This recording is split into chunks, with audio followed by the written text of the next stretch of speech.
Hi, this is Joseph Arthur. Thanks for checking out Come to Where I'm From. Please support us on Patreon, patreon.com/come to where I'm from.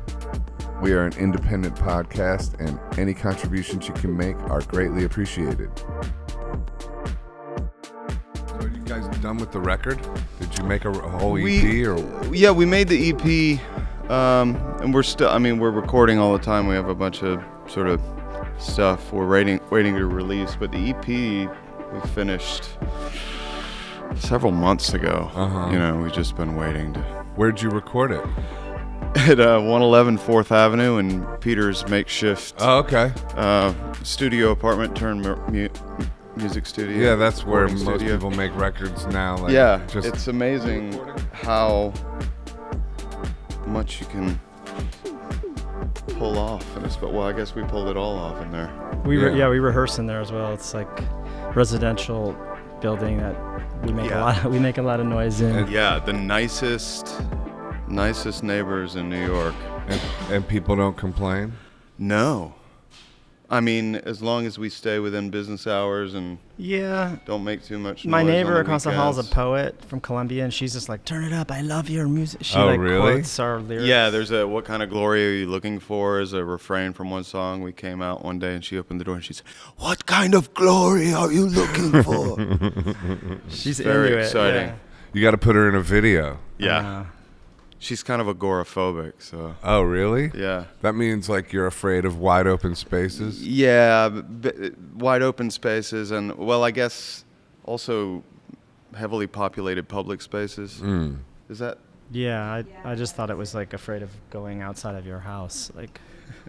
So she's a homebody. What kind of glory are you looking for? It's pretty wide open. What kind of glory are we looking for? Yeah. The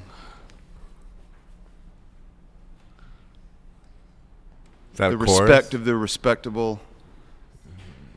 Yeah. And,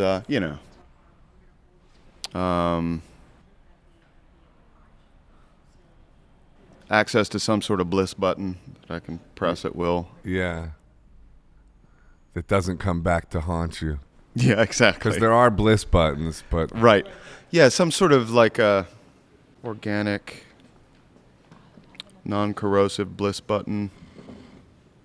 So how did this project come to be? Like you guys all met doing Hedwig, right? On Broadway, is that correct? Yeah. Yeah, that's how I met Peter.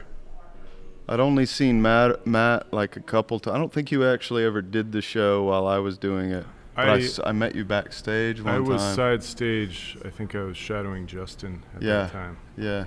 Yeah. But these two sort of bonded on the tour. Matt and I used to know each other back in the day when I was in a band called Morningwood. Oh, okay, Morningwood, yeah. That was with Jen Turner as well. She played in it for 5 minutes, okay. Matt we used in a photo shoot, and we made him get stripped down into his underwear. It was a photo shoot that we weren't going to be in it, but the singer of Morningwood had a crush on Matt, so we made him get in his underwear and tied him up with like guitar cables and made me. Do you remember that? Invited. It was very voluntary. Yeah, there was a girl there too in her underwear. Matt and her got to roll around, kind of like a free pass photo shoot. It was free pass. But then I think it was banned by Kmart. It was like banned across America for being too sexy, salacious, too sexy, too sexy for Kmart. Yeah. Oh, I thought it was banned like BAND by Kmart, which is different. They're good, banned by Kmart. That's pretty funny too. Yeah. So we do an silly. intro of who we have here? Yeah, introduce yourselves. All right. Hi. You Not first. waiting for anyone. All right. Hi, I'm Matt Katz-Bohen. Yeah. And I'm Michael C. Hall. I'm Peter Yanowitz. Nice to meet you guys. It's great to be here, Joseph. Well, yeah. We've met before, right? Yeah, I've been to a couple of your famous mushroom painting parties. Mm-hmm. Am I allowed to say that? Wait, do tell. Yeah, I mean, you could say anything. It was just my friend. We have you were a just mutual painting friend. mushrooms. Yeah. You might have just been painting mushrooms. Yeah. No, I was taking copious amounts of mushrooms Right. and Okay. painting. Not that I'm not doing that now here. No. Like, Now it's just painting. Was No, that it's the just year painting. of mushroom No, I era? don't know. Sometimes a microdose. Yeah, maybe it was. Yeah, but they were really inspiring parties just because just big rolls of canvas on the floor and paints everywhere and Yeah. and good mushrooms, so you can't really go wrong. Yeah, just trying to I don't know, get free creatively, you know? Mm-hmm. So this is so interesting though, because I didn't even know, like, I'm doing some research now, then I realized you did some stuff with David Bowie too. Like, that's pretty intense. Lazarus, Yeah. and then you sang that on the Cabaret show. Yeah. That's amazing. Dude. Yeah. Was Bowie alive when you did that? He was, the Black Star was certainly a more high profile thing, but at the end of his life, he had two things going. He was putting together that album and then putting together this stage musical called Lazarus that was based on the character of Thomas Newton from The Man Who Fell to Earth, the one Right. he played in the movie. The subject of the stage production was that Thomas Newton is still alive in real time, and he's living in a penthouse apartment in New York City, sort of in self-imposed exile and eating junk food and drinking gin and Right. basically having some sort of protracted fever dream. And Bowie's music was the music for it was a play with music more than a musical, really. But yeah, he was there throughout the process. His last public appearance was opening night. But yeah, it was through Hedwig, I think, that I kind of had what turned out to be, among other things, a really well-produced audition for Lazarus. Right. Like, people came and saw that who were involved creatively and were like, "Oh yeah, he can pull this off. He can do this." So I was invited to do that, and yeah, I mean, hanging out with him is like, I don't know. Initially, I had to turn off a part of my brain, Right. just to kind of have a conversation. But he was really someone who didn't lord over his iconic status. He just kind of was able to. He had some sort of skill that was apparently invisible, but he put people at ease. Yeah. And he was an amazing, obviously an iconic artist, but really an amazing human being. Right. Yeah. So that Yeah. must have been a big honor. Were you Oh, nervous yeah. to sing that song on Cabaret? Yeah, I mean, the first time I sang all you the did great, by the way, too. Thanks. No, Thanks. for real though. Like, the Thank you. version is that's a nervy thing to do. Yeah, it was, the first time I sang all those songs for anyone was for him in a little studio apartment of the music director in the East Village. And once I did that, just sort of one-on-one, I was kind of unfazed after that. It's Right. like, well, if I can sing him for David. Yeah. But yeah, I came off stage after one show, and he said, would you be willing to sing Lazarus for me on the Colbert Show? And I wasn't. Let me think about it. No, it was a very strange thing to be asked to do that by the likes of him. But yeah, it was incredible. So you seem to make a habit of doing challenging things that are surprising. Mm-hmm. Don't you think? Or is that just happenstance? I mean, it's not. I don't have some sort of mission statement, Right. where I. But yeah, I mean, I mean, this is one of the most sort of serendipitous, artistic opportunities Right. I've ever been presented with, and I'm just really grateful. But I don't know. I feel empowered by these two guys to. How so? Well, I don't know. I mean, I think I focused on acting more than singing when I started embarking on some sense of a career, and kept coming back to singing. The Hedwig thing happened. I got a taste for what it was to front a band, and then the Lazarus thing happened, which was sort of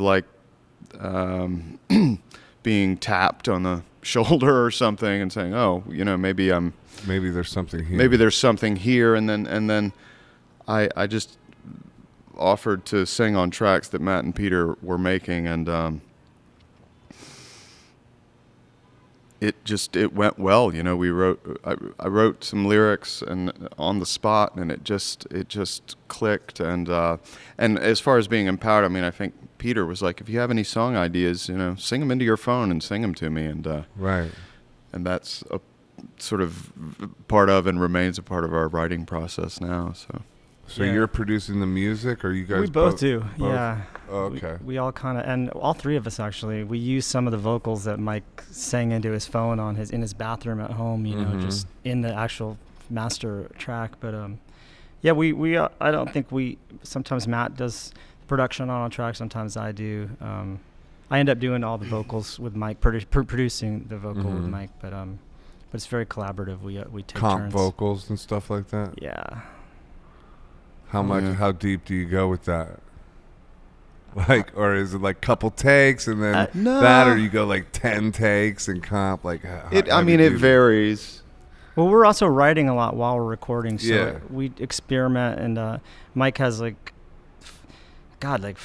five different voices in his vocal arsenal, and so it's in a wicked falsetto, and there's all these weapons. So it's just about finding the right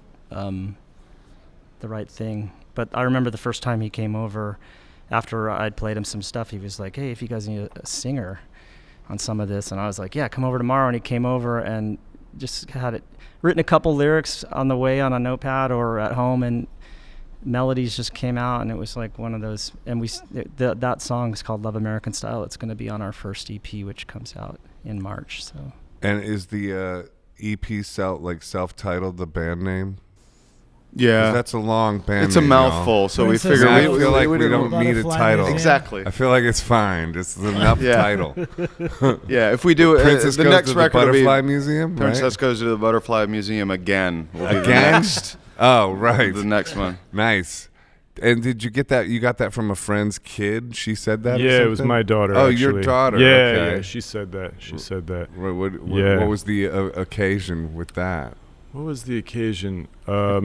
We had actually gone to a butterfly museum, and she loves princesses and princess stuff, Yeah. And It's I perfect think sense. it kind of makes sense. And I think Yeah. I asked her, what she had another little friend whose dad is also a musician, and we were like, so who, you guys should have a band together. What would you call this band? And she said, Princess Goes to the Butterfly Museum. And I was like, It's pretty good. can I take that band name? Steal that? Princess And she was goes like, Sign here, Okay. here, and here. Butterfly. She is suing us now. So It it's like sucks. P. You got to get one of those like P Acronyms. Like, Yeah. what is it? PGTTBM. Yeah, Yeah, PG. But then there's BM in He our already name, thought so about Yeah, it. there's Yeah. the BM at the end of Yeah. that's like- PGTTBM. Yeah, that sounds like some sort of scatological fetish group. That's a new disease coming out. Yeah. So, and you play the keyboards. I do keyboards, yes. And then you play drums. Yeah. But like you guys are kind of both all rounders. Yeah. Yeah. And you just sing, or do you play guitar? Just. I just sing. You just sing, nothing. Write the I don't words. mean it like that. I'm joking. No, it's fine. Right. You only sing. I mean, Yeah. Come on don't you now. do anything else, bro? I mean, come on. You've been a bit lazy with your life. I mean, why don't you dig a little deeper, man? Yeah. But also you play keyboards for Blondie, right? Or you did? Yeah, I do. I continue to play with them and record with them and with Debbie and a bunch of other bands, Cyndi Lauper stuff. Still? Yeah. I was just in Japan Just in Japan. Wow. with What's up? Cindy just the other day, actually. And we were like, "What's up, Japan?" What's And up? then Japan I'm was like, jealous. "What's up, Princess? You got to bring Princess." And I was like, You guys are gonna be huge. "Yoroshiku in onegai Japan. shimasu kudasai." Nice. And yeah, And you're a native New Yorker. that's correct. And what about you? I grew up in Utah. Oh yeah, right. I was just there for Jewish, Sundance. Jewish in Utah. I They got call to me ski. Utah. A Jew in Utah. What do they call you? Jutah. again? A Utah. Nice. Yeah. How long you been in New York then? I've been here 25 years. Okay, me Yeah, too. so I'm a Same New sort of Yorker. thing. I love it here. So yeah, me too. Can I name drop for him too? Yeah. I mean, you've played with Natalie Merchant Yeah. on Tiger Lily, which is huge. Yeah. How did you hook up with her? Really quickly, I was in a band called the Better Wallflowers. be really quickly, man. No, I'm just Oh, kidding. We're in a podcast. I'll You can stretch it out. I'll stretch this You shit out. don't, you don't even have to be quick. One day, Really slowly. I was playing in a band called the Wallflowers out in L.A. Another and name drop. I kind forgot. of just hating that scene and that kind of music. I met Natalie in L.A. and she was like, "Fuck these guys! I'm gonna quit the 10,000 Maniacs. Why don't you come and move to New York and let's make a record together?" And I just said, "Okay." And we were actually seeing each other for that period of time, so it was. Oh, you were dating? Yeah, so it was kind of like scandalous. I was her employee, but I was also her lover. It was weird for a minute. But it is pretty hot to I'm make not your. only the owner, I'm also a client. Yes. Yeah, she was an awesome woman to play with because she's also a visual artist like you, Joseph, Right. and she Great voice. It was an amazing Yeah. time for me to meet somebody that's so powerful and so just in her zone. She kind of unlocked me creatively, and making that record was So how awesome. involved when you're in Tiger Lily? I mean, I co-produced it with her, and even though she didn't put a production credit on the record. I see. And it was just great. It was fun. Hey, listen, it's an amazing album. Amazing. Yeah. Well, it won some Grammys and stuff too, didn't it? One of her best. But you did the second and third with her too. I did right? a few with her, yeah, and Yeah. then we broke up. It was built to, Got it. break. Built to break. And then, so where did you grow up? North Carolina, for the Oh, most okay. part. Oh, nice. Yeah, both my parents are from a small town in eastern North Carolina. I grew up in, like, the Raleigh area. Oh, okay. Yeah. I came to New York in, like, 93 to go to grad school for acting, actually. Oh, okay. And, Where'd you go? NYU. Oh. So that's what brought me to New York. Tisch. And, and I've been more or less here. I've done, like, a back and forth to L.A. for 5 years and another solid stint for 8. I did my L.A. time. But Where was, like, Dexter and all that filmed? L.A. L.A. So yeah. you had to live there then, right? Yeah, No? exactly. Yeah. And what about 6 Feet Under? That's shot in L.A. too. Strangely, both 6 Feet Under and Dexter shot on this little lot called Sunset Gower Studios in Hollywood. I mean, this is tiny. And so I basically worked at the same place for 13 straight years. Yeah. Without, That's having funny. any expectation that kind of thing would happen with a Yeah, and like acting thing. And researching this too, like just checking out some of your interviews, I think it's like something funny that you say that's like because your subconscious doesn't know fact from fiction. So some part of you thinks you've killed like tons of people. Yeah, and embalmed. Right. Yeah. That's pretty wild. Yeah, I think it was I don't know where I encountered that notion, that ritual is effective, due in large part to the fact that there's a part of us that doesn't recognize the difference between the actual and the simulated, or that's why people engage in ritual. And if simulating something as an actor or in any other kind of form of expression, there's a part of you that's recording it as actual. And So some part of me thinks I've done a lot of bad things.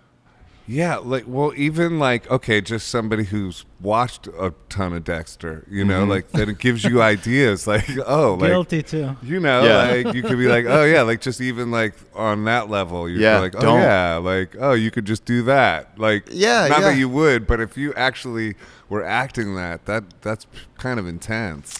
Yeah, it's if you're making a living and doing what you love, you feel like you're getting away with something. I always have as an actor, and I really felt like I was getting away with something when I was playing Dexter. Because then you were like getting away with killing people double. too. Yeah. But it was those days when I went home after having offed someone I felt great. You did? Yeah. It's a rush, huh? Yeah. You do whatever kind of internal alchemy you need to do to make it feel like it's something you'd actually do and feel good about. So, if you think about some victim as some part of yourself or some part of the external world that you'd like to excise or do away with and approach it that way, it can be liberating. Wait, say that again. That was a lot. Like I'm not really inclined to kill people. Right. You know, but there are things in this world, both internally and externally, that I'd like to do away with. So if I can endow this fictional victim with those characteristics and do away with that, it can be a therapeutic ritual to simulate such a thing. Yeah, kind of like writing down your New Year's resolutions and then burning them at midnight or some shit like that. Yeah. Yeah. So so you're writing the lyrics. Yeah. Okay. So have you thought about like putting any of that kind of energy into like some of the songs, like some of that sort of edge to it? Like, I haven't thought about it consciously. Right. So it's more of an unconscious thing. Yeah. Yeah. I certainly haven't thought about, you know, that character or any other character as I've approached writing lyrics. It's more, I don't know, sometimes it's a specific story, sometimes it's a series of sounds that feel right, you know, but there's no, it's all me.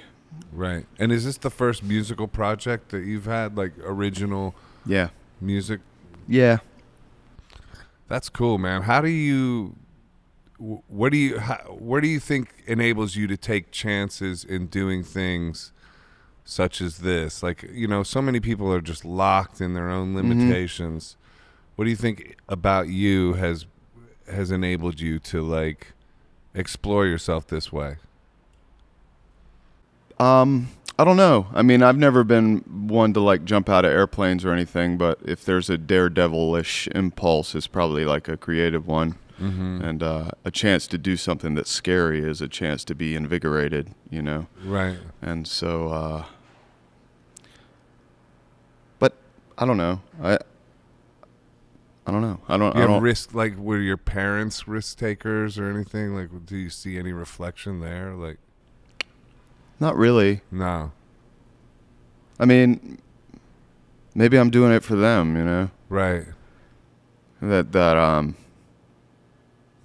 Jungian thing that says that you're obliged to sort of embody and act out your parents' unexpressed shadow energy. Yeah. Like, I mean, maybe that's a part of it, but no, that I don't think that they were daredevils that way. Okay. Or are. Yeah. Right. And Hedwig was like, that's where you guys met, but that's like when you discovered your lead singerness, probably. Yeah, I mean, I've been singing since I was a kid, since I was like you were in Chicago, first soprano and a boys choir. I've done musicals and stuff. Right. But yeah, that's that's the first time I got to front a band. Right. You know? And how did you guys wind up on Broadway? Like, because you guys are more band dudes, right? Yeah, one of our mutual friends, both John Cameron Mitchell and Stephen Trask, are both friends and collaborators. And Stephen, who wrote all the music to Hedwig, said to me, he's like, "Oh, you're the drummer. You're going to be the drummer." And I was like, "I'm not really performing that much these days." And so he dragged me into it, and I'm really glad he did, because I just remembered after, you know, years of just being in bands, I switched to bass in Morningwood and was just kind of leaving the drums behind. And then I was like, what the fuck? Drums are the only thing I want to do, the only thing that really makes sense, and probably the only thing I'm really good at. So it was just being friends with the guys that wrote it. And that's cool. Yeah. That's so funny, because now I remember Cerise was like the photographer for Morningwood, which was my ex-girlfriend. She was a good friend before. Small world. Yeah. Yeah. So why were you not playing drums for a while? What happened? I think when Natalie and I broke up, I was just... You were just done. Yeah, like I went from being Peter to Pedro. Which, by the way, don't ever give yourself a nickname, because then you, like... I just was like, dude, fuck that Peter guy. I remember like Cerise talking about you now that I think Yeah, because she's it. a Virgo and a sheep like me. We're connected astrologically, but... That's so fucking funny. She's a total Virgo. She's rad, so give her a shout out, Cerise. She's super rad. I really like her. I'm friends with her mom too. Nice. It's nice. It's nice when you like maintain connections with the ex's parents. That's when you know it's all pretty good. Yeah. You know, that's hard to do. Yeah. Yeah. And how'd you get to Broadway? Well, I'd always wanted to, be in the Great White Way. In the Great White Way? Isn't that what they call it? The Great That's what White they call Way? Broadway. Yeah. Is That's it? kinda This is news. fucked I'm up, from but- Ohio. You got to Matt slow down. I don't know Katz-Bohen, why white they call it that. nationalist. I hope that's not like No. a fucked up racist thing. No. Actually, I think you're Why do they call it fascist. that? It could be interpreted. I don't know why they I call don't it the know, Great but- White Way. I mean, maybe Why it's do they just call it about the gleaming lights. You know, just Maybe. writing. yeah. Back when they didn't have so many lights, and they're I like actually have Broadway no idea. has lights. Yeah. So, but no, I used to play in this band of like a bunch of drag queens. Mm-hmm. I didn't really do drag, but I did play with them. And Mhm. John Cameron Mitchell, who wrote Hedwig and was Hedwig originally, he would come and sing with us sometimes. And it was with like Mistress Formica and Squeezebox, that whole like New York 90s drag crew. And then John was like, hey, we need someone to fill in for our music director. And I was like, hell yeah, count me in. Mm-hmm. And then I showed up, and he was like, all right, you got the job. And, I would hire you, man. oh, thanks, man. Yeah, for sure. Thanks, He's a man. native New Yorker, too. Yeah. Likewise. you know? Unbelievable. And Yeah. straight up wizard. Yeah. Definite wizard energy coming from you, bro. And the free Gucci glasses are Ah. sick. yes. I got the swag. Yeah. I feel like Broadway poaches like quote unquote rockers and musicians a lot to like Lately, yeah. Lately, it's on- been more like we don't it's more want oriented this. that way now. Yeah, it's weird, but it's like if you think about it, that's like, I don't know. It's like, yeah, the new thing. Kind It's of. like- I know you guys know Matt Beck. yeah. So he's Matt Beck with 20. Matchbox 20 and with Rob Thomas and gets stolen for Broadway all the time. Yeah, exactly. And Waitress and a bunch of like every other day he's on a different one. Yeah. So you guys just did Mercury Lounge, right? Yeah. And then are you going to go a full-on tour across America and do all that kind of stuff? Or, like, are you ready to dig deep on this one? I think it's We are. heading there. Yeah? I mean, as Yeah. far as playing outside the city, where we played exclusively for the past how long? When was About our a first year. now. A year. Yeah. What are you- We're gonna take a trip to L.A. Okay. April. Not sure exactly. We're gonna do some recording out there, but we'll also do some gigs out there. But as far as a more extensive like tour, we have nothing planned, but Nothing planned. we're open to it. See what happens. Yep. Put the EP out and figure it out. Yeah. What's the reaction been like? Well, like you said, we only have one song out and one video. Right. Come Talk to Me for is coming Ketamine. out soon. Yeah, and Yeah. our second single's coming out this week, and our videos come out in a couple weeks for that.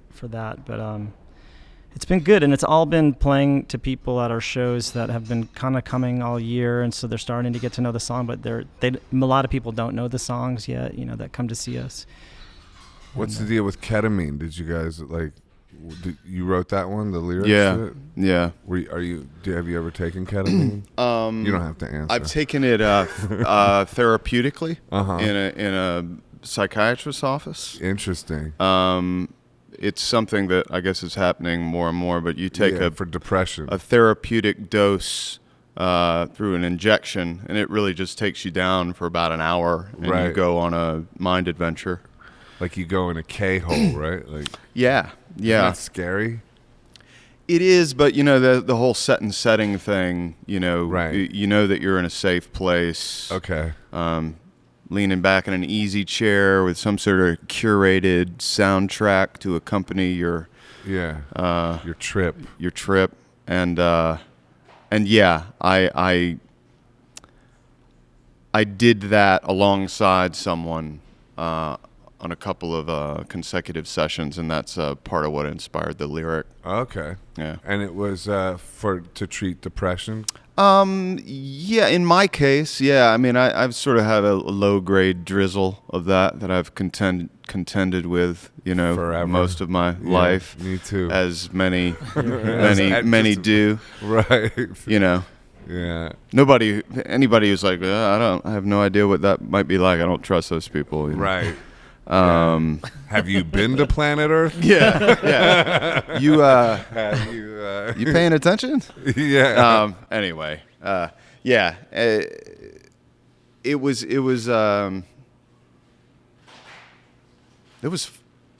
pretty fantastic, actually. Yeah. And I found myself actually saying, "I feel forever changing" at some point while I was in. That's what inspired the first I feel line of the song. forever I want to changing. feel forever changing. Yeah. And just and having a sort of divergent experience from the person who was beside me, and feeling like I couldn't completely give over to the experience I was having because of my awareness that their experience was pretty different. Oh, right. Just like on the edge of my awareness. That they were and, having a bad time. Perhaps? Yeah, and it just felt sort of like a metaphor for a relationship. You know, you want to kind of give over to your own trip, but you want to honor whatever somebody else's trip Right. is. And if you completely give over to your own, you can't be with someone in the way that Yeah. a relationship requires. And that's kind of what the song is about. That's super interesting. So that was in a therapist office, and, Yeah. and it was kind of like relationship therapy too, because Uh-huh. it kind of like highlighted like, here's the issue. Yeah. You're Yeah. not going to be able to enjoy your own experience, Yeah. kind of thing. Yeah. But in a way, it sort of confirms the connection you have with the person. I mean, if it had been alongside some stranger and they were having some divergent experience, I'd probably be like, well, you know, Right. so what? But it sort of confirmed the depth of my connection to this person, Right. you know? That's interesting. Yeah. Yeah. And did it also help with the depression afterwards? Like, I think so. In a way, I was really worried about what I was going to discover, and it turned out it was much more celebratory and spectacular. The little inner landscape that I visited with my ketamine-fueled jetpack Right. was like, oh, this is kind of great down here. Yeah. Was it like spirit, God type of vibes? Yeah, in a very sort of earthy way, a sort of pulsing, fleshy, pulsating, blood coursing kind of sensual way. That makes me want to kill somebody. Right. Just kidding. Just as a joke. No. I know. It always. Yeah. Interesting. Yeah. I like that though. Yeah. It was cool. Yeah. Have you done any other, like, we talked about mushroom painting parties. Have you guys done any of that kind of psychedelic stuff, or? A bit. Yeah. Yeah. a bit. Not for some time, but yeah. Yeah. Strong yes from him. Yeah. Yeah, no, I love mushrooms. I haven't done them Since this morning. since. Yeah. me What too. time That's is so it? funny. Is it lunch? Yeah. Yeah. But yeah, fuck yeah. That's all I'll say. I think it's time we I all think- do them. Like, Yeah, it's definitely soon. time for you to do them again. It's so time. I would cut a new song with the butterfly. If only everyone worldwide could do them simultaneously, I think everything would Mhm. have a much better chance of working out. Well, like, they're legal now. Like in Colorado, they're making them legal, and like the therapeutic dose, and like I think a lot of people microdose. Yeah. Yeah. You know, which is, I think, a really good way to go about it, because it just sort of elevates your consciousness a little bit Mm-hmm. and helps you, I don't know, stay connected. I think good for depression too. Yeah. Where are you guys gonna play in LA? We're going to do a show in April. I think we're trying to figure out the exact date, but we're going to play down in the desert, Pappy and Harriet's. Oh, nice. killer. Joshua Tree. Hopefully. I mean, it's not booked yet, but we're working with Robin, the booker there. That's great. And, we actually haven't found a gig in LA yet, so we're still looking for You that. should record at Dave Catching's studio. That's We where we're are. going. Oh, killer! Really? He's been on the podcast. Oh, cool. Yeah, Yeah, he's dope. We yeah, went he's out. an We went out amazing- there to talk to him. He's a Oh, yeah. great, He's a great friend. 2 dude. days in the studio. Yeah, with we're him. going to do a weekend there. Oh, that's good. Yeah. Yeah. Wow. When you guys play live, are there? Do you have is there bass? Are there other musicians, or it's just the three of you? Just the three Just of the us. three of us. Nice. And then What's the setup then? If it's the three of you, keyboards, drums, vocals. That's Yeah. it. No Yeah. guitar. Yeah, no, You have no Or some- guitar. Some Ableton type. Yeah, there's some Ableton type stuff. 'Cause I can't, I only Play have two everything. hands, but Yeah. I do take care of the bass and the keys, sort of the melodic music elements Mm-hmm. for the most part. Although sometimes we bust out the guitars. Occasionally we do. Acoustics. on Yeah. occasion. We started. I play electronic. I play drums. They look like real drums, but they're actually electronic. Nice. I think when we started, we were like, let's avoid electric guitar and let's try to make our music using electronic sounds just to change it up, And That's interesting. we kind of stuck with that. same in the studio, no bass. No, we put bass on stuff. We just don't use electric guitars, We use acoustics occasionally, and we have a lot of We have a lot of songs. We're releasing 6 next month, but I think we have I'd say we have about 40 songs, and Whoa. maybe Wow. 20 of them we feel are good enough to get out in the world. And because like we were talking about before, Mike's first band and the first songs. Yeah. For me, it's been amazing because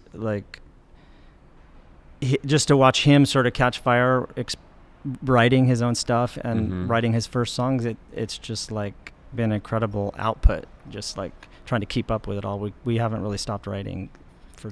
The Yeah, last it's couple like of when years. somebody first discovers a gift in something. It's that's Exactly. the magical time. Yeah, and I'm really attracted to that energy of keep going, keep it going, because sometimes if I stop writing, I forget how to do it. I'm just It's momentum based. how do you write even? You Yeah. know? It's weird. It is about momentum. What about performing live? Is it similar to when you're working on Broadway or filming a TV show or something, or is performing live a whole new level of nerves that you weren't counting for, or was it oh, this is nothing, this is easy? It's uniquely nerve-wracking, maybe because you're putting across something that's your own. You're not the mouthpiece for somebody else. Mm-hmm. You're not interpreting somebody else's words or music.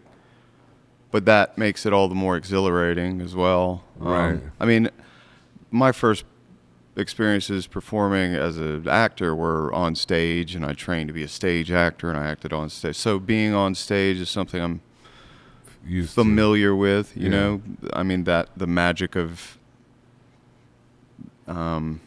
being in the room with the people who are taking you in while you're Mhm. living through it, you know. to. Yeah. But I don't know. It's like getting on a ride, you know. Mhm. I love. We're kind of all three in our own worlds, but they intersect in a way that I don't know. I don't even want to. It's alchemy. It's hard to Chemistry. describe. Alchemy, Yeah, yeah. yeah. Yeah, the band chemistry, stuff like that. And 3's a good number too, because there's never a tie. You know what I mean? Yeah. Very democratic. Right. kinda. Yeah, And that's right. Rush had 3. I know. Come on. Yeah. Neil Yeah. Peart. Shout out to Neil Neil because Peart. he was my hero when I was a Yeah, kid. man. Love him. Yeah, so because Bowie would play characters though, even Yeah. though it was himself. No, you I know. think as a fan of music, but as an actor, I certainly recognize Right. the inherent theatricality in what he did and Mhm. his, various incarnations, and Right. even within. The Thin White Duke, Ziggy Stardust. These Yeah. are all characters. Yeah, and even within the scope of a single song, you'll hear him characterize his vocal delivery. Mhm. It sounds like there are 2, even 3 or Mhm. more characters and points of view coming across. So. Right. He always conceived of his albums as musicals that just never got made. Right. Or at least that's what he said in a couple interviews I read. Yeah, It was Ziggy Stardust was going to be a Broadway musical, but he just never sort of finished it. Never took but, the leap. But it Right. seems like with Black Star, he was actually, or is it Black Star or Dark Star? Is it Black Star. Black Star, yeah. He Yeah. was actually doing that. Like Yeah, making I mean Lazarus, the the musical that accompanied Black Star and that incorporated, I guess, 2 songs that were on the album and then 2 more songs that were just in the musical but that were written around that time. Right. It actually, he gave Enda Walsh, the playwright, a catalog of, maybe not his entire catalog, but he gave him like, here's 60 songs that you could possibly write a use script based on this Thomas Newton character and incorporate the songs however you see fit. Right. Which is kind of cool. Like somebody like him, in no way being iron-fisted about his creative capital or whatever.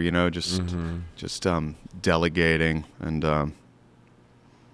I don't know. I like that in this band. I don't feel like any of us are particularly precious about our individual ideas. I feel like we're all about what we can come up with together, to make us blah blah. What do you do Bands. to overcome fear?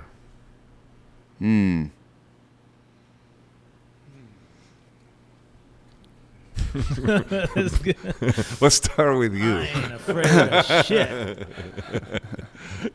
Wow. God, what's, just the usual, I guess. Just mushrooms, microdose, macrodose, megadose. No, listening to Alan Watts. I love Alan Watts. Oh, yeah. We love Alan Watts. Yeah. So good. That can help.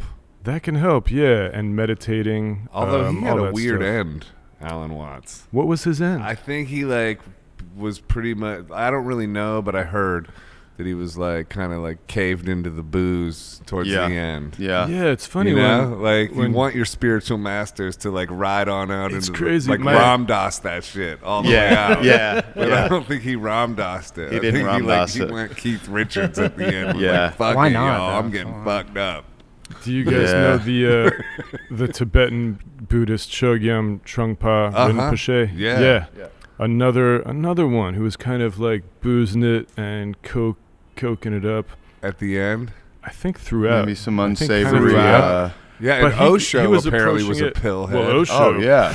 But I mean, he Let's trash wrote them all. well, I mean, I don't think they would there ain't no dispute it, guru though. that can see through your eyes. That's what John Lennon said. Yeah. And I think there's some truth to that. And none of them were saying worship me, I'm God. They were just Right. here's some stuff that I figured out, and check, you might like it. Yeah. None of them are the moon. They're just maybe the finger pointing at the moon. I don't even know if the moon is the moon anymore. Yeah. You can go down those rabbit What's the holes. moon pointing What's at? the moon, bro? Somebody give me a microdose quick. I don't even know what language you guys are speaking right now. I don't It's know. amazing your ability to sort of absorb the sounds we're making and how they, the linguistic rules and say things that sound like English and you don't even know what the hell you're talking about. I know. You're doing remarkably well. Thank you. What about you? What do you do? What's your way to get yourself in a good state to be a creator in this topsy-turvy universe? Like Mike said, the things that interest me are also the things that scare the shit out of me. So Right. I think of it as just running head on, trying to screaming, like a madman, just trying to scare fear away. But also being a drummer is kind of a blessing, just because I get to beat the shit out of things. You can't really, if you play the drums scared, which I have, and had periods where I just sucked, and drums is a great great meditative sort of act to work through your own anxiety, which I have a shitload of, at times, and just it's physical. It's like exercise, so it helps deal with some of that extra energy that I have. Yeah. Do you do any kind of exercise? Yeah, I Like do yoga? yoga, by myself at home now, because I graduated to a home practice. Home practice? I'm still not there. I got to go to a studio. Yeah, I like doing it at home and just breathing and like I said, playing the drums as much as possible. It keeps me sane. If I don't play drums for a few days, I get really, I start to get depressed and hopeless. And And you It's- play it's good. electronic drums in your house? in your apartment? Yeah. That was the revelation, because we live in these tiny places in New York City, and that was one of the reasons also why I just wasn't playing that much drums for years. I didn't have Right. anywhere to play, and then I got this amazing Roland V drum kit, I've which- had one of those before. which right now they're really state of the art, like really sensitive. They're basically They're amazing. the same feel as real drums, but I can wear headphones and just beat the shit out of them, and it changed my life really to have those. Super lucky. Yeah, have you ever considered moving out of New York for these Never. reasons? Never? I know, it's tough. I got here like 25 years ago, and I just like felt like kissing the ground, Yeah. just because I was like, I felt home for the first time in my life, and I wasn't even like I was planned on that. I just got here, and I was like, oh, my mom's from Queens, and my dad's from upstate New York, so maybe just being here was, a way to tap into my history a little bit. But I just love it here. Do you ski?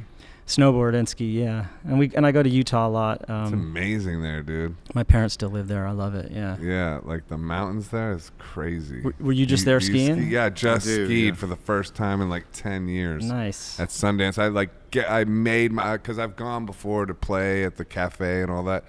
And I was like, this time I'm skiing, and I did. They try to discourage you every step of the way because it's expensive as hell to get the lift ticket and all that. But I was like, I don't care. I'm going.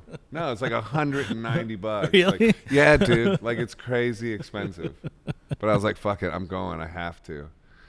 And then Kobe passed away this day I got there. And that also, like, rest in peace, But that was also like, nothing is guaranteed. I was skiing when I found out Kobe Bryant died. Too. Really? Yeah. That's yeah. wild. Where were you skiing? I was in Steamboat in Breckenridge in Colorado. Oh, okay. And I guess I'm not sure which place I was when I heard that, but yeah, skiing is fantastic. I only got into it. I only did it a little bit when I was a kid, but my wife was like on a ski team when she was a kid, and she's really good. So my learning curve has probably been better than it would be if I weren't trying to keep up with her, Right. And yeah, it's just, it's great. It's like performing live. It's so engaging when you're doing it. It's all you're doing, Right. And you get to hang out on a mountain. Yeah, like there's it's no other beautiful. time. Like if there was no snow, you couldn't just like sit there and, hey, I'm standing right next to this tree and I'm at the top of it. But like on skis, Yeah. you could like just stop and then you're on a mountain. Yeah. It's fucking wild. It gives you just like some respect for planet Earth, Yeah. Like if you fall, it's your fault. Yeah. Yeah. That's You can't true. blame the mountain. Yeah. So what do you do? Like, do you have like a physical fitness regime or anything? Like, because you've been like jacked before too, like all like Yeah, in I had great a shape. Like, ripped moment. Yeah, you've had ripped moments. I've had ripped How'd moments. you get to that? Because I'm into that kind of stuff. I Asking think for a friend. I'm asking for a friend. Like, he wants to know. I think I was just I think I was just curious about Yeah. what it would be like to really lean all the way into that. Right. Mm-hmm. And I started working out with a guy who Trainers was all about helping people do that, helping and people get jacked. yeah. It's fun when you get in the And good shape. it is. It feels really good to be really strong and Yeah. really fit. Like it's exhilarating. It is. How'd you do it? Like just gym, or did you go to yoga and box or anything? I did some yoga, but it was mostly just working out with this guy who this guy Greg Jujon Roche, who unfortunately has passed away since then. But yeah, just I don't know, just finding someone who was really kind of kind-hearted and sweet, but also able to indulge my masochism and put me through paces that I would never put myself through on my own. And and I got it's a bit addicted to the rush of it. But yeah, I mean, whenever I'm feeling bad, there's nothing better than breaking a sweat. Right. It's just kind of. That's another one for the depression. Yeah. Is exercise. Yeah. Especially road life too. If you go on tour, just like running and stuff like that at tour stops, I find that's really important. Yeah. Because otherwise you'll go into the dark side. Yeah. It'll just put you in your body Take you out of your head. Yeah. Yeah, it's true. I was going to say, even walking, which sounds dumb and obvious, but I've noticed when you're on tour, or when I've been on tour, sometimes I'm like, I haven't really walked outside for like 3 or 4 days. Right. And then I'll go outside and go for a walk, and it's amazing. Yeah.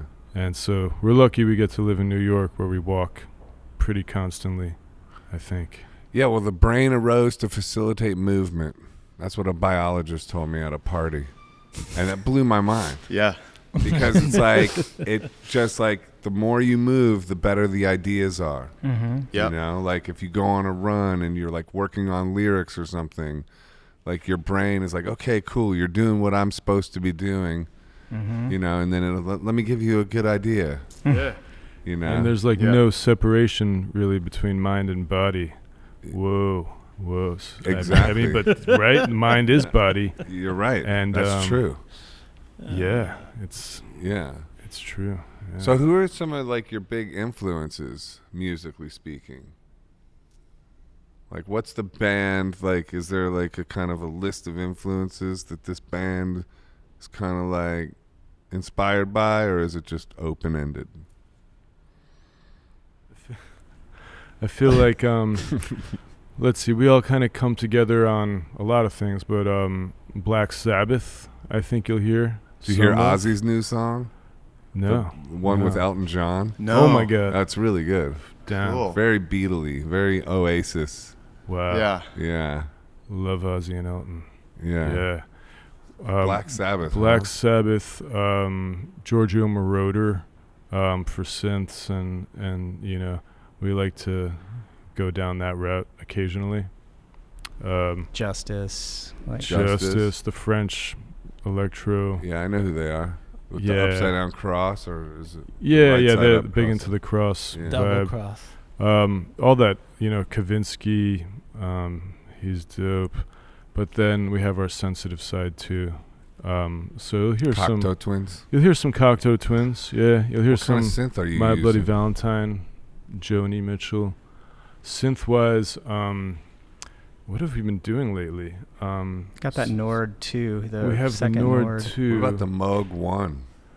Yeah, that thing is nuts. We have an old Moog Model D, which we kind of just mess around with, Yeah. and it's not perfect. Like it has some weird glitches that kind of make it into the recordings, but that kind of makes it better too. We've been Yeah. using a Fender Chroma. You ever heard of the Fender Chroma? It's a keyboard. No. We've been using that a Yeah. lot. Yeah. I've been tuning to 432. Oh, Yeah. You're sick. Why? You're sick and twisted. I Yeah. don't know. Yeah, I mean... You tell me. You tell me. Yeah, have you ever heard of 432? No. The tuning? Like, instead of 440. You've Uh-huh. heard- Yeah, you've heard standard it. being 440. Standard's 440, but if you tune everything to 432, it makes like a more sort of peaceful waveform, like more sort of symmetrical. Like you can analyze the musical waveforms, and they're much more beautiful. Mm. Yeah, I've heard this theory, and I've also heard that the Nazis invented 440 as a way to Exactly. try to win the war, right. and we all to fell make it for more it. aggressive. To make Yeah, more aggression, something like that. something like that. Damn So- Nazis. Yeah, So we might be like 8, I don't know, millicents off of the Yeah. actual note. What about you? What are some of your favorite singers? Oh man.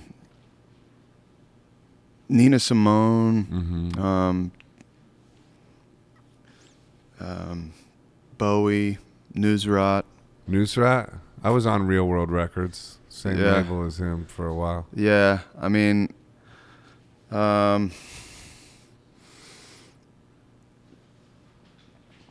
God. Joni Mitchell for sure. Dylan. Yeah. I mean, it's kind of all over the map. Mm-hmm. Um, What about Iggy Pop? oh yeah, Iggy Pop. I mean, I like Iggy Pop. I like Newsrat. I like I like the Tallis Scholars. Mm-hmm. I like old Palestrina masses a lot.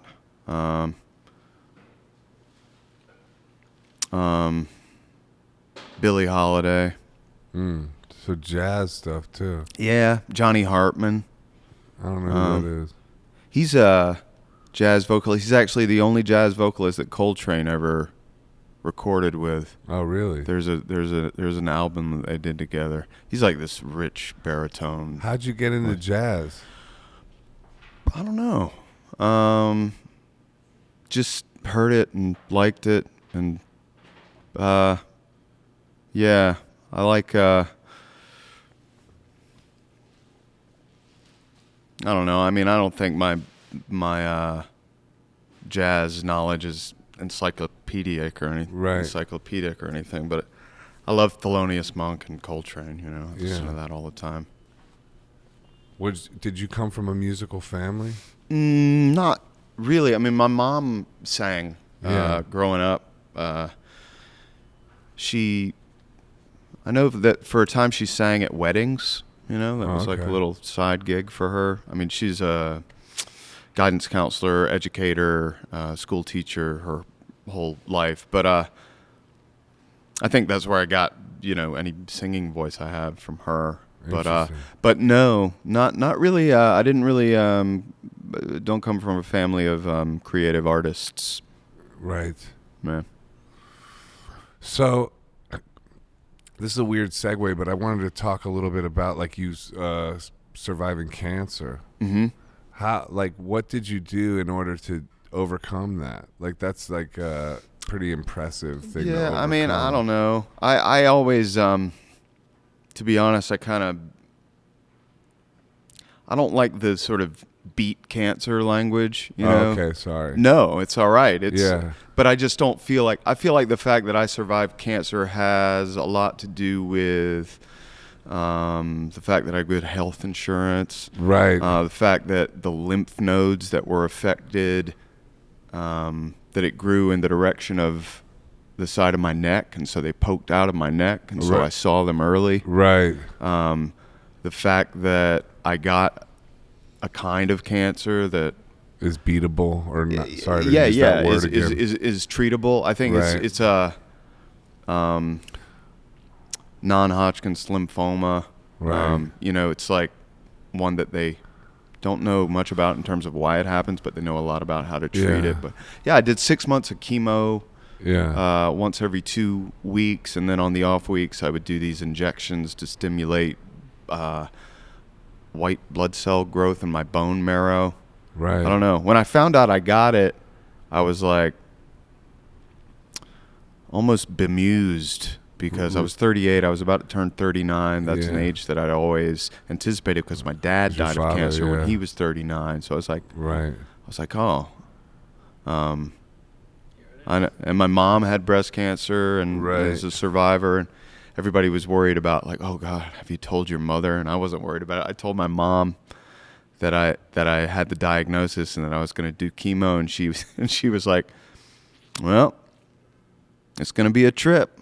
Welcome to the club. What a fucking, that's amazing. So you were like, the word you use is bemused. That's interesting. Yeah, just kind of of almost like that with the universe. It's almost like if the universe throws you some crazy shit, it's almost like, okay, bring it on, motherfucker. I've been looking at this, I have sort of survivor's guilt. My dad died when I was 11. He was 39. Yeah. And I've always been anticipating that age. Yeah. And I'm coming up on my 39th birthday, and I get this cancer diagnosis, and I'm like, oh, cool.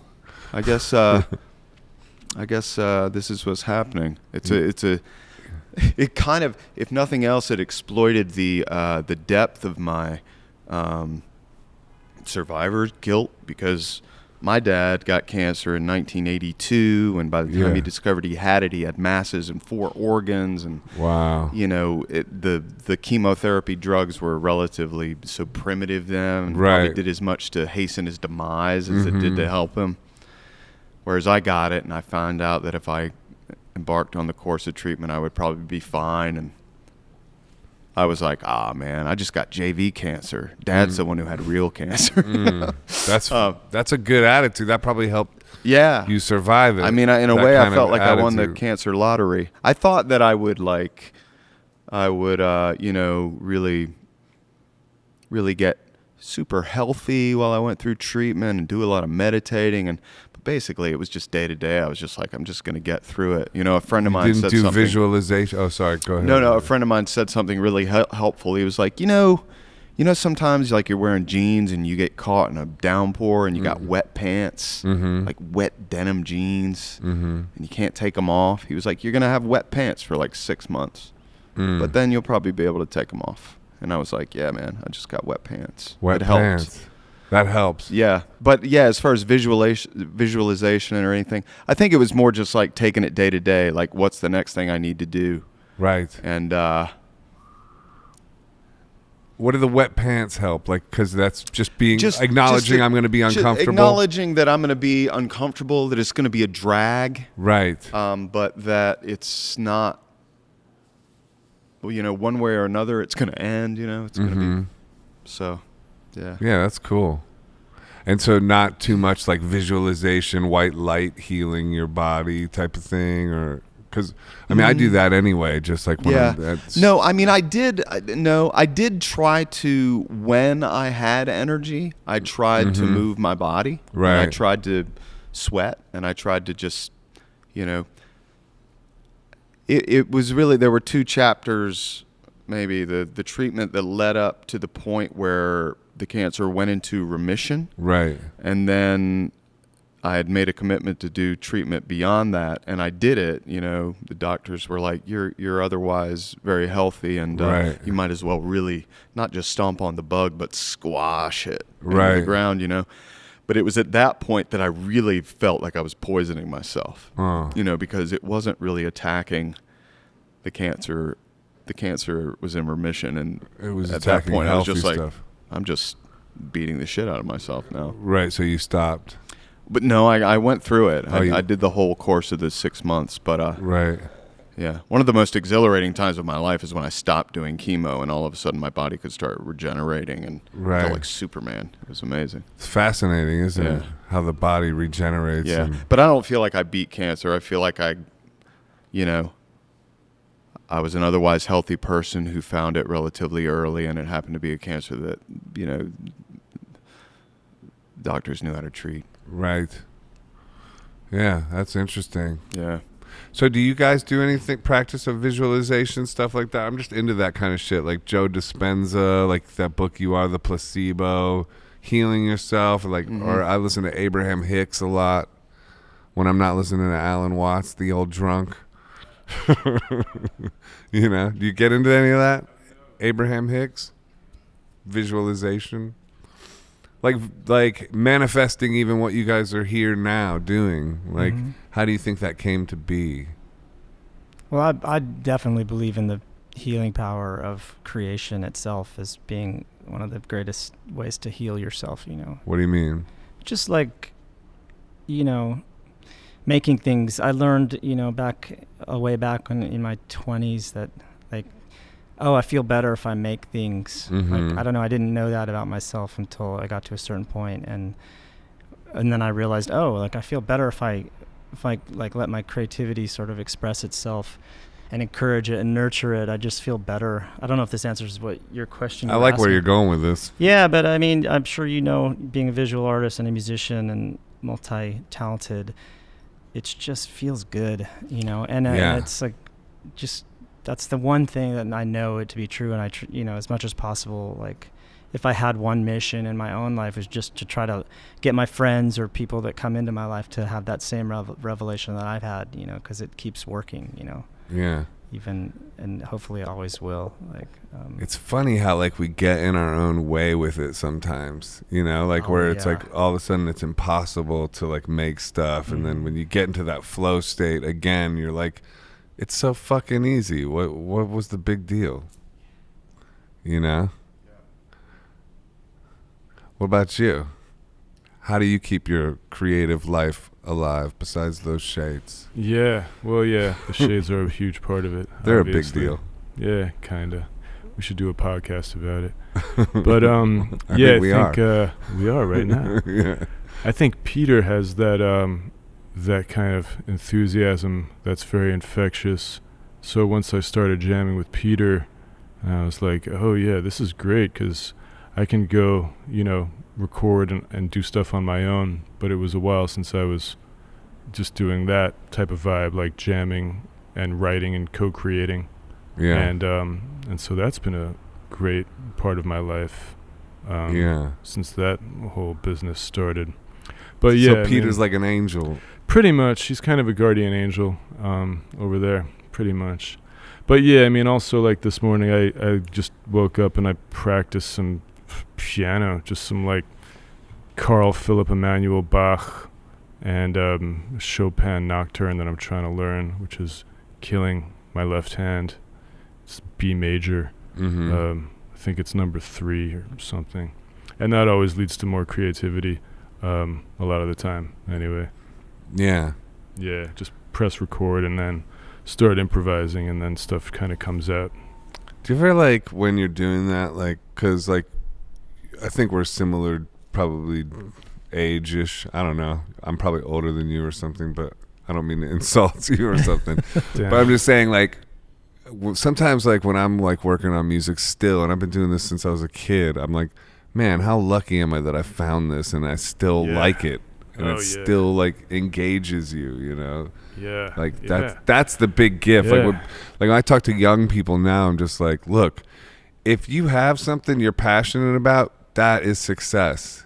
So many people are completely lost and have nothing, or they have something and they have blocked themselves or are blocked to accessing it. So that's the gig, is getting yourself into the place where you can be creative and open and producing through the muck of life, Yeah.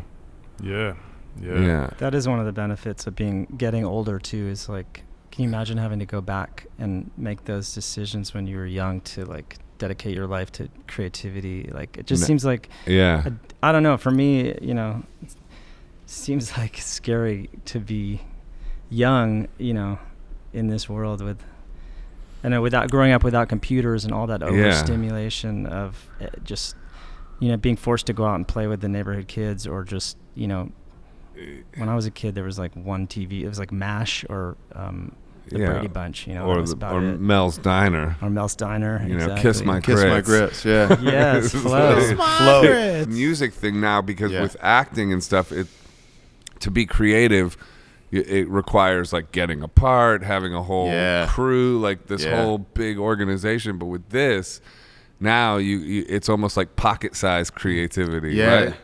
It's liberating, man. It's gotta like, be. Don't depend on anybody else's decisions to make your own. If you're an actor, you really are dependent on a lot of other people initiating things, saying yes, whatever it might be, to do your thing. And as far as revealing yourself, you're doing it sort of covertly, which I like about acting. You can sort of tell your personal truth through another character, through somebody else's words and all that, and it's almost like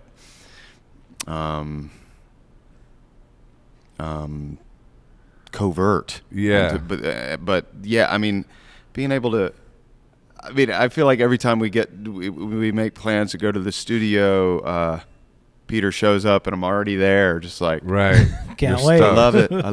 We're back in the clubhouse. I love it here.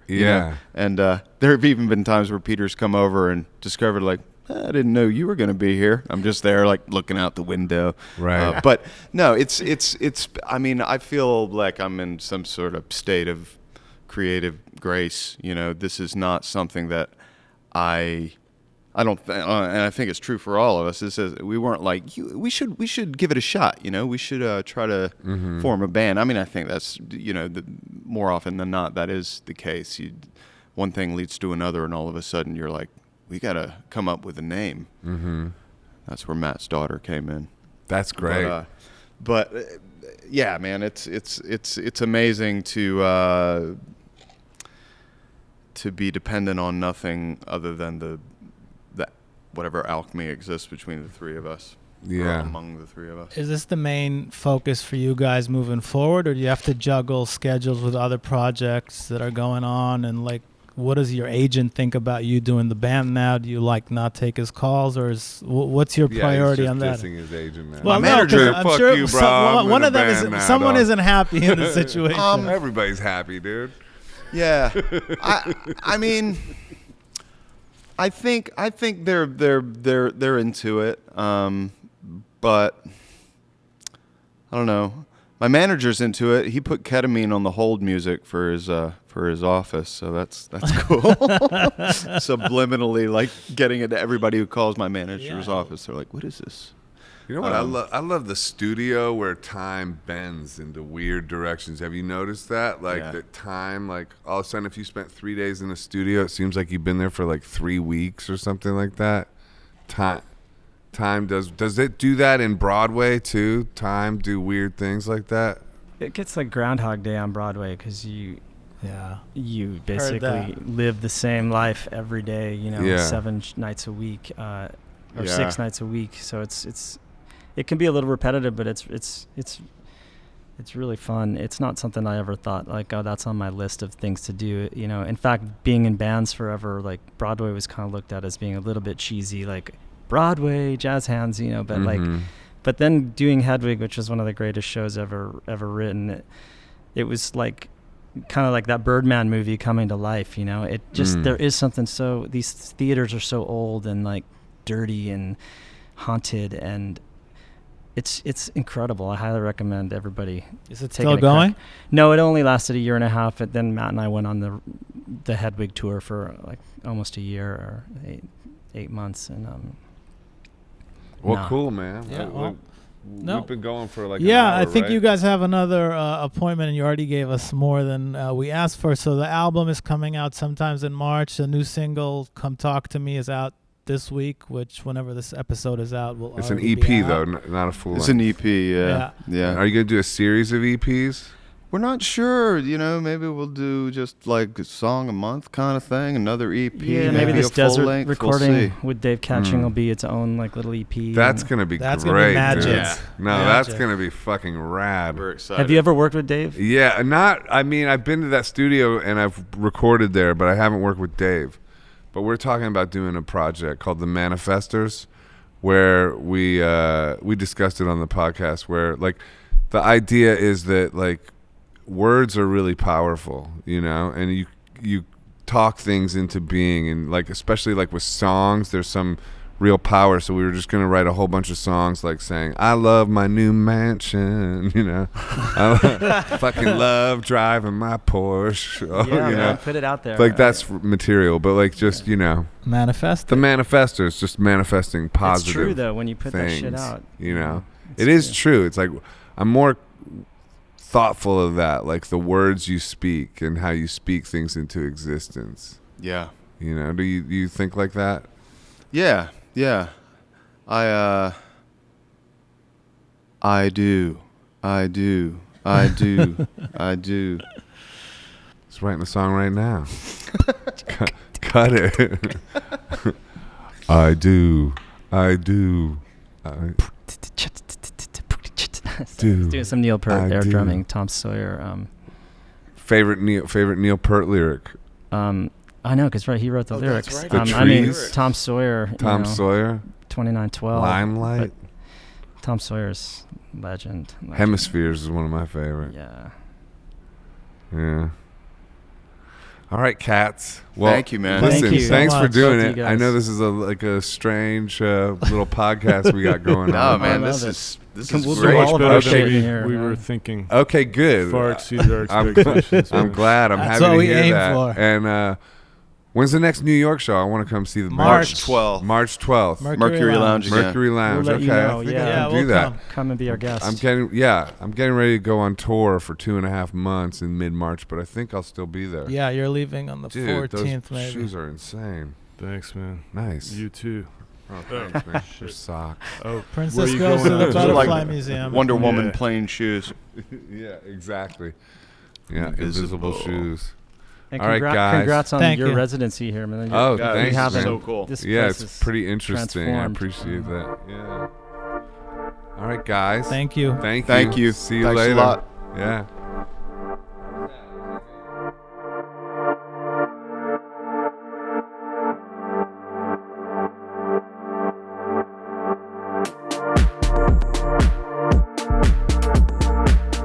Hi, this is Joseph Arthur. Thanks for checking out Come to Where I'm From. Please support us on Patreon, patreon.com/come to where I'm from. We are an independent podcast, and any contributions you can make are greatly appreciated.